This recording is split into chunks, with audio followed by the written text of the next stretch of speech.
lot of the time when people come to a tasting, particularly if it's a tasting that's got some people there that have got a lot of experience with tastings and other people that may be more newcomers, people can feel intimidated because people are talking about all of these old odours and tastes and all of these things.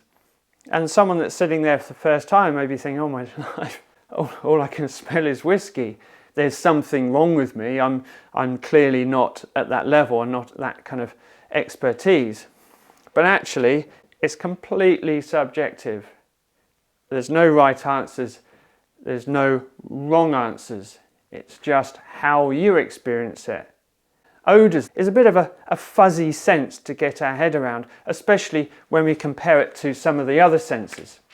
So if we take vision, for example, the way that we see the world, everything we see is light being reflected off things, reflected off surfaces. And therefore, the colours that we see are dependent on which wavelengths of light are being reflected at us. And we have a set spectrum that we can see, whereas other animals may be able to see more. So all light falls within an electromagnetic spectrum. When we look at a rainbow, we can see all of the colours in the spectrum, so we can see something in the range of 380 to 750 nanometers. So we can measure the spectrum that we can see. Everything falls from one end of the spectrum to the other end of the spectrum. And we can give each wavelength on that spectrum a number. So therefore we can say that we can see between 380 to 750 on this spectrum. It's very precise, it's very agreeable. We can define all of these things and give them names. And we can therefore explain what we can see through numbers, in fact. Now, if we look at sound, in a similar way to vision, we have a range that we can hear. There's an audible range. And for us humans, generally it's around between 20 hertz and 20 kilohertz. So again, when we look at the range of audible sounds, we have a spectrum, if you like, and each sound fits on that spectrum in a progressive way, and we can give each one a number to identify it. And so we can measure sounds very accurately by giving them numbers.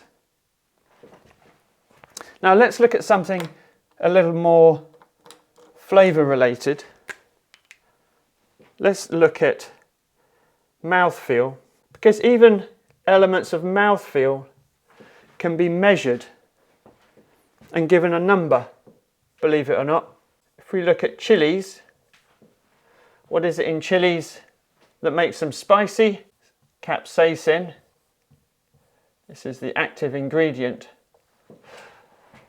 So capsaicin has been given a range, also a spectrum, which is called Scovilles.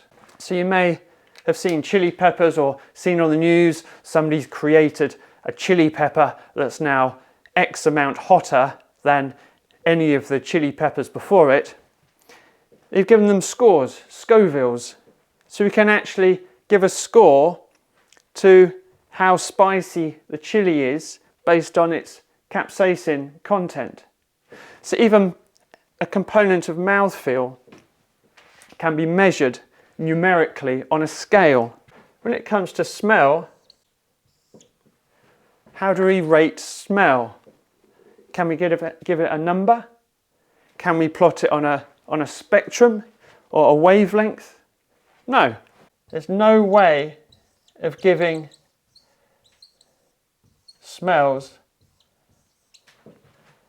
a number to measure them with.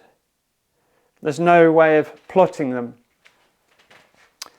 This highlights just how they're completely subjective. And this is why they can be tricky and fuzzy. Light is not subjective. How we each see light will be slightly different. So for example, some people who are colourblind will see certain colours in a different way. But the spectrum of light is a thing that we can plot.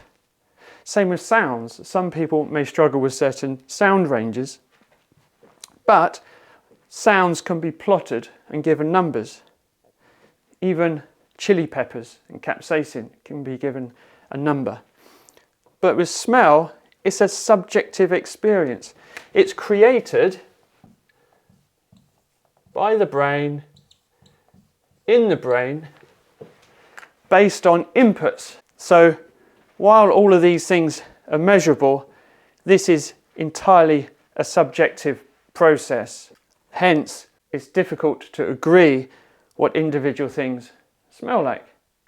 It's not like we can plot it and say, yes, that falls here in the spectrum and this aroma falls there on the spectrum. Let's talk about rose or lavender. Now we can bunch them together in the floral category, but which one is more floral? Do roses smell more floral than lavender? It's impossible to say. So it's a tricky conundrum when we try to identify odours and try to understand them in a meaningful way that we can share. It's difficult to share and agree upon things that are subjective. One person's odour is going to be different for somebody else. Why is this important for you? Understand that this is a very fuzzy area, and if you're hosting tastings for your guests, this was really helpful. So it's a very liberating thing to realise actually it's purely subjective. No rights, no wrongs, just how much you enjoy it and the way in which you experience it.